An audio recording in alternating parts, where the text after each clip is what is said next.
मोहिमेच्या तिसऱ्या दिवशी आपले मावळे आंघोळ करून तयार होते. सगळ्यांना जोरात भूक लागली होती.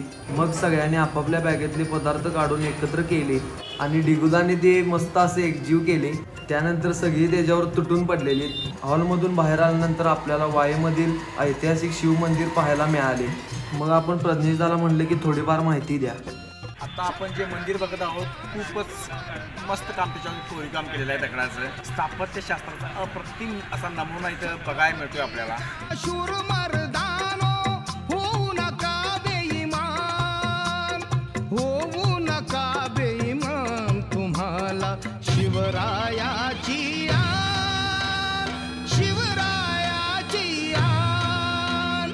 जय भवानी जय शिवाजी. मग आपण तेथून बाहेर पडलो आणि लगेचच आपण वाईमधील महागणपतीचे दर्शन घेतले.